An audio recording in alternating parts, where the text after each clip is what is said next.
सिंह धामी मध्य प्रदेश के दौरे पर है। अपने मध्य प्रदेश के दौरे के दौरान सीएम धामी सागर जिले में स्थित एक महार रेजिमेंट में आयोजित कार्यक्रम में शिरकत करते नजर आए। आज उसी रेजिमेंट में सीएम धामी रात्रि विश्राम भी करेंगे।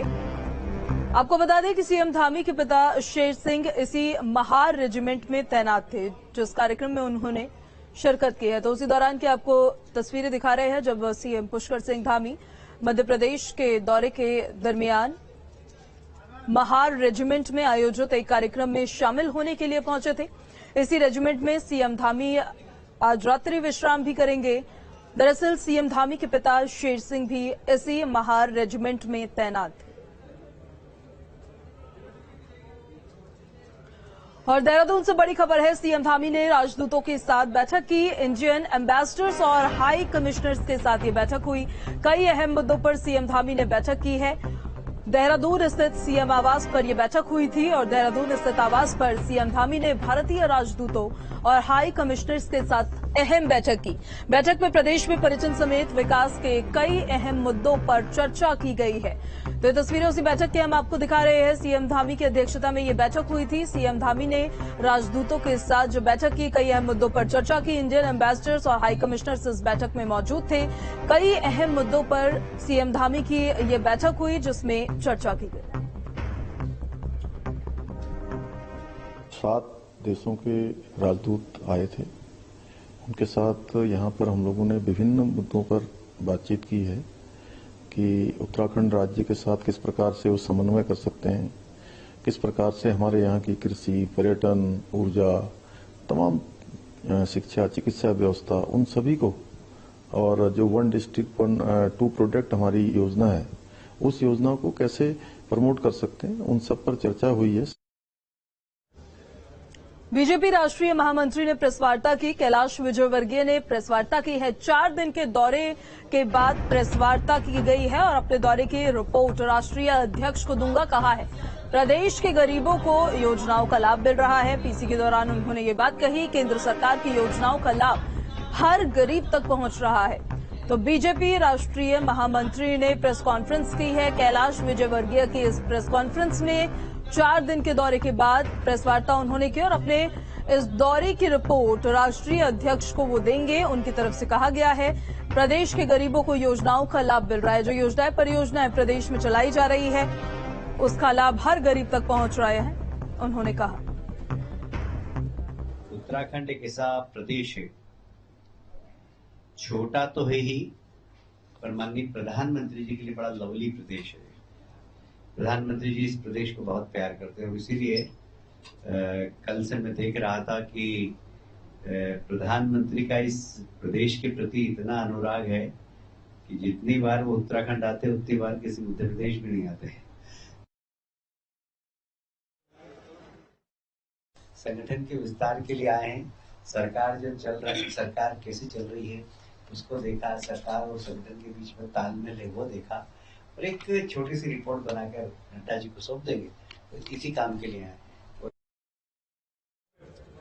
और हमारे संवाददाता सुरेंद्र जसीला इस खबर पर हमारे साथ लाइव कनेक्ट हो गए। सुरेंद्र, बीजेपी राष्ट्रीय महामंत्री ने प्रेस कॉन्फ्रेंस की।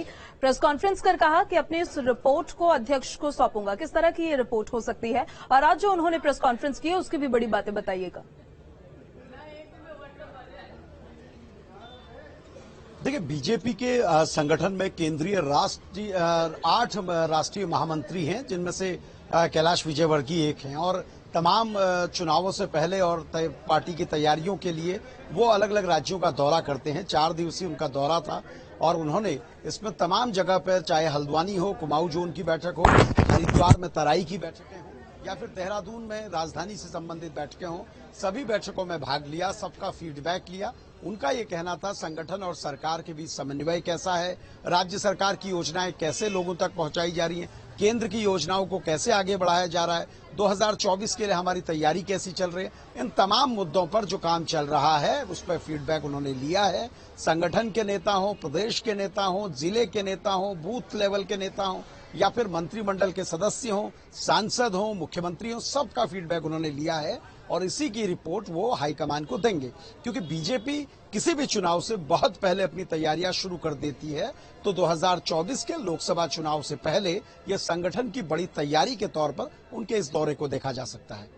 ठीक है सुरेंद्र, बहुत शुक्रिया आपका तमाम जानकारी के लिए। तो खबरों में आगे बढ़ते हैं। कांग्रेस के नए अध्यक्ष के चुनाव को लेकर कांग्रेस पदाधिकारियों और कार्यकर्ताओं में काफी उत्साह देखने को मिल रहा है। इसी बीच प्रदेश के नेता प्रतिपक्ष यशपाल आर्य ने न्यूज स्टेट संवाददाता से खास बातचीत की है और सरकार पर निशाना साधा है। सुनिए जरा क्या कहा उन्होंने।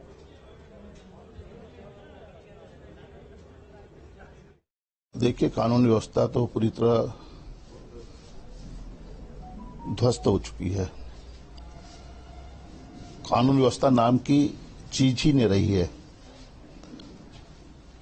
और अपराधियों के हौसले बुलंद हैं और डर खौफ जो अपराधियों में दिखाई देता था वो आज वो खौफ भी नहीं रहा। खौफ पैदा हो गया है, डर पैदा हो गया है, भय पैदा हो गया है आम जनमानस में। कानून कहाँ रहा जब कानून के रखवालों पर ही, कानून को तोड़ने वाले कानून के रखवाले कानून को तोड़ रहे हैं। रक्षक ही अगर भक्षक हो जाएंगे तो इस राज्य का क्या होगा। बलात्कार है, डकैती है, चोरी है, अनगिनत रोज अब अखबारों की सुर्खियां हैं ये।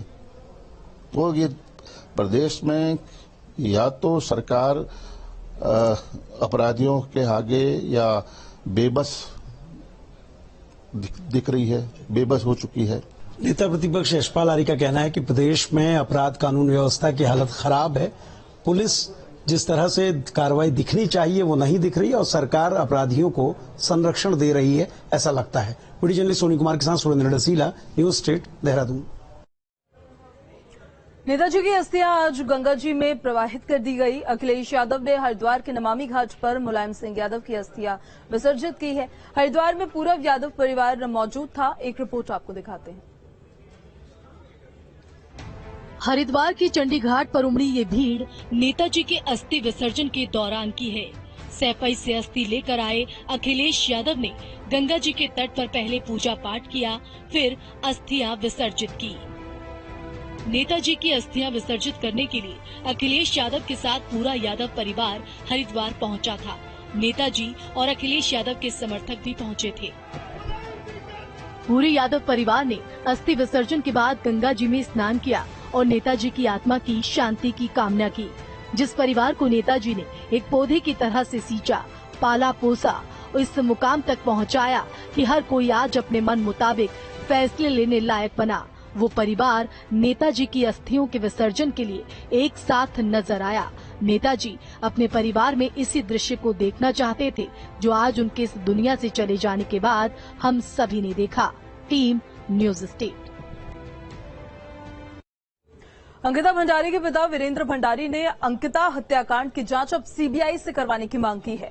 अंकिता के पिता का कहना है कि एसआईटी की जांच से वो संतुष्ट नहीं, अंकिता को न्याय मिले, इसको लेकर अंकिता भंडारी के घर से तिरंगा यात्रा की शुरुआत की गई है। इस तिरंगा यात्रा में प्रदेश भर से आए छात्र नेता और स्थानीय लोग शामिल हो रहे हैं।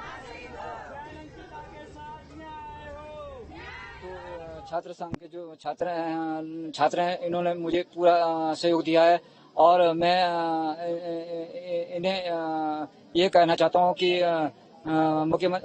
उत्तराखंड के मुख्यमंत्री जी मैं कह रहा हूँ कि जो आप ऐसे की टीम गठित करके मैं संतुष्ट नहीं हूँ और मुझे सीबीआई की से जांच करनी चाहिए।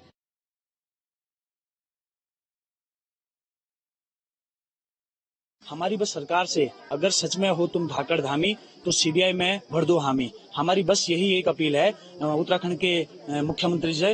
वो युवा हैं और हम भी युवा हैं, तो हम युवा होने के नाते हम बस यही अपील करते हैं कि आप अंकिता बहन को न्याय दो और सीबीआई की जांच हो। और खबरों में आगे बढ़ते हैं। चमोली से बड़ी खबर है। चतुर्थ केदार भगवान रुद्रनाथ के कपाट बंद, शीतकाल के लिए